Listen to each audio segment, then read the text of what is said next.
आकार और कार्य के आधार पर वर्गीकरण। आकार और कार्य के आधार पर कंप्यूटर को main frame, mini micro computer तथा सुपर कंप्यूटर में बांटा जाता है।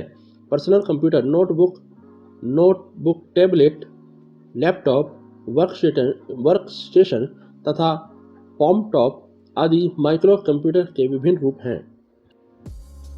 Main frame computer. Main frame computer में मुख्य कंप्यूटर एक केंद्रीय स्थान पर रखा जाता है जो सभी डाटा और अनुदेशों को स्टोर करता है। उपयोगकर्ता के माध्यम से मेन फ्रेम कंप्यूटर से जुड़ता है तथा केंद्रीय डाटाबेस और प्रोसेसिंग क्षमता का उपयोग करता है। मेन फ्रेम कंप्यूटर आकार में काफ़ी बड़े होते हैं। इनकी डाटा स्टोरेज क्षमता अधिक होती है तथा डाटा प्रोसेस करने की गति तीव्र होती है। मेन फ्रेम कंप्यूटर से जुड़कर एक साथ कई लोग अलग अलग कार्य कर सकते हैं, अतः इसे मल्टी यूजर कंप्यूटर कहा जाता है।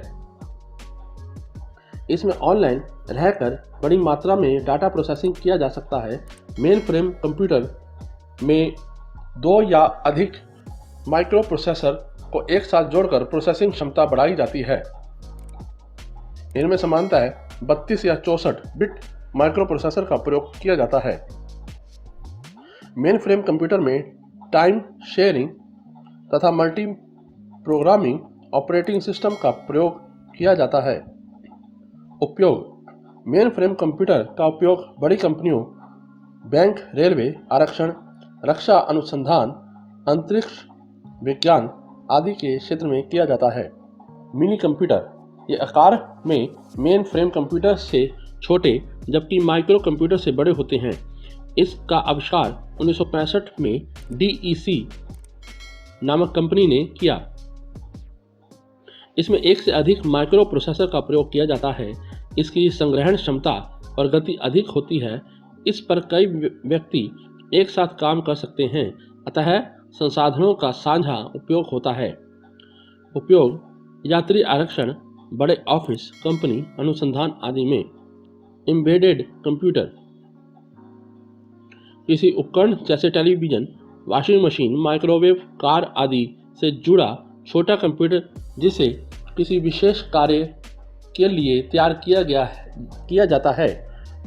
एम्बेडेड कंप्यूटर कहलाता है। एम्बेडेड कंप्यूटर एक माइक्रो प्रोसेसर या इंटीग्रेटेड चिप के रूप में होता है जो उस उपकरण के कार्य को सरल बनाता है। Micro computer. इसका विकास 1970 से प्रारंभ हुआ जब CPU में माइक्रो प्रोसेसर का उपयोग किया जाने लगा। इसका विकास सर्वप्रथम IBM कंपनी ने किया। इसमें 8, 16, 32 या 64 बिट माइक्रो प्रोसेसर का प्रयोग किया जाता है। VLSI और ULSI से माइक्रो प्रोसेसर के आकार में कमी आई है, जबकि क्षमता कई गुना बढ़ गई है। मल्टीमीडिया और इंटरनेट के विकास ने माइक्रो कंप्यूटर की उपयोगिता को हर क्षेत्र में पहुंचा दिया है। कई माइक्रो कंप्यूटर को संचार माध्यमों द्वारा आपस में जोड़कर कंप्यूटर नेटवर्क बनाया जा सकता है। Desktop computer, personal computer, laptop computer, notebook computer, netbook computer, tablet तथा स्मार्टफोन माइक्रो कंप्यूटर के ही विभिन्न रूप हैं। उपयोग। घर, ऑफिस, विद्यालय, व्यापार, उत्पादन, रक्षा, मनोरंजन, चिकित्सा आदि अनगिनत क्षेत्रों में इसका उपयोग हो रहा है। Personal computer. इसे डेस्कटॉप कंप्यूटर भी कहा जाता है। आजकल प्रयुक्त होने वाले PC वास्तव में माइक्रो कंप्यूटर ही हैं। इसमें कीबोर्ड, मॉनिटर तथा सिस्टम यूनिट होते हैं। सिस्टम यूनिट में CPU, मेमोरी तथा अन्य हार्डवेयर होते हैं। यह छोटे आकार का सामान्य कार्यों के लिए बनाया गया कंप्यूटर है। इस पर एक बार में एक ही व्यक्ति कार्य कर सकता है। इसी कारण इसे पर्सनल कंप्यूटर कहा जाता है। इसका ऑपरेटिंग सिस्टम एक साथ कई कार्यों करने की क्षमता वाला होता है। PC को टेलीफोन और मॉडेम की सहायता से आपस में या इंटरनेट से जोड़ा जा सकता है। कुछ प्रमुख PC निर्माता company IBM, Lenovo, Apple, compact, zenith, SCL, HP उपयोग। पीसी का विस्तृत उपयोग घर, ऑफिस, व्यापार, शिक्षा, मनोरंजन, डाटा संग्रहण, प्रकाशन आदि अनेक क्षेत्रों में किया जा रहा है। पीसी का विकास 1981 में हुआ, जिसमें माइक्रो प्रोसेसर 8088 का प्रयोग किया गया। इसमें हार्ड डिस्क ड्राइव लगाकर उसकी क्षमता बढ़ाई गई तथा इसे पीसी XT नाम दिया गया। 1984 में नए माइक्रो प्रोसेसर नंबर 80286 में से बने पीसी को PC-80 नाम दिया गया। वर्तमान पीढ़ी के सभी पर्सनल कंप्यूटर को PC-80 ही कहा जाता है।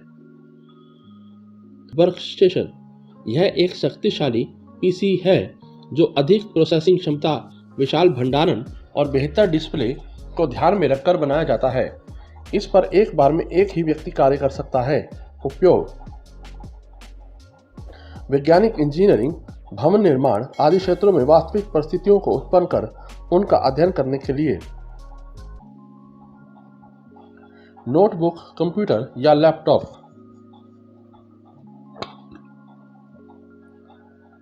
यह नोटबुक के आकार का एक ऐसा कंप्यूटर है जिसे ब्रीफकेस में रखकर कहीं भी ले जाया जा सकता है। इसमें पर्सनल कंप्यूटर की सभी विशेषताएं मौजूद रहती हैं।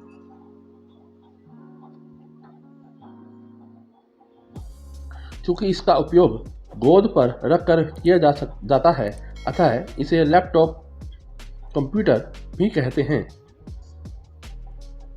लैपटॉप का विकास एडम ऑसबर्न द्वारा 1981 में किया गया था। इसमें एक मुड़ने वाले योग्य LCD, monitor, keyboard, touchpad, hard disk, floppy disk drive, CD, DVD drive और अन्य पोर्ट रहते हैं। विद्युत के बगैर कार्य कर सकने के लिए इसमें चार्ज की जाने वाली बैटरी का प्रयोग किया जाता है। सामान्यतः लैपटॉप में लिथियम आयन बैटरी का प्रयोग किया जाता है। वाईफाई की सहायता से इसे इंटरनेट द्वारा भी जोड़ा जा सकता है। नेटबुक यह नोटबुक या लैपटॉप कंप्यूटर का लघु संस्करण है जिसे गतिमान अवस्था में वायरलेस नेटवर्क द्वारा इंटरनेट का उपयोग करने के लिए विशेष रूप से डिजाइन किया जाता है। नेटबुक का आकार व वजन लैपटॉप कंप्यूटर से छोटा होता है तथा प्रोसेसिंग और स्टोरेज क्षमता भी कम होती है। नेटबुक शब्द की उत्पत्ति इंटरनेट तथा नोटबुक शब्द के मिलने से हुआ है। नेटबुक द्वारा इंटरनेट से जुड़ने, वर्ल्ड वाइड वेब पर सर्फिंग करने, ईमेल भेजने तथा प्राप्त करने, सोशल मीडिया का प्रयोग करने, वीडियो तथा ऑडियो फाइल अपलोड या डाउनलोड करने आदि का काम आसानी से किया जा सकता है। टैबलेट कंप्यूटर टैबलेट एक छोटा कंप्यूटर है जिसमें कीबोर्ड या माउस का प्रयोग नहीं होता। इसमें इनपुट के लिए स्टाइल्स, पेन या टच स्क्रीन तकनीक का प्रयोग होता है। टैबलेट में डाटा डालने के लिए वर्चुअल या ऑन स्क्रीन कीबोर्ड का प्रयोग किया जाता है। इसे वायरलेस नेटवर्क द्वारा इंटरनेट से भी जोड़ा जा सकता है। इसका प्रयोग स्मार्टफोन की तरह भी किया जा सकता है। चूँकि टैबलेट कंप्यूटर का प्रयोग हाथ में रख कर किया जाता है, अतः इसे हैंड हेल्ड कंप्यूटर भी कहा जाता है।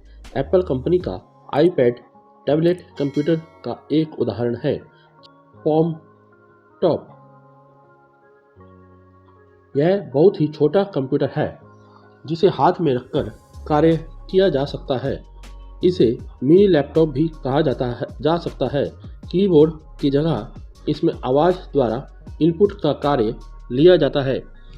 PDA भी एक छोटा कंप्यूटर है जिसे नेटवर्क से जोड़कर अनेक कार्य किए जा सकते हैं। इसे फ़ोन की तरह भी व्यवहार किया जा सकता है। स्मार्टफोन एक मोबाइल फ़ोन है जिसमें कंप्यूटर की लगभग सभी विशेषताएं मौजूद रहती हैं। इसमें डाटा इनपुट के लिए टच स्क्रीन तकनीक का प्रयोग किया जाता है। टैबलेट या पीडीए एक कंप्यूटर है जिसका प्रयोग वैकल्पिक फ़ोन की तरह भी किया जा सकता है।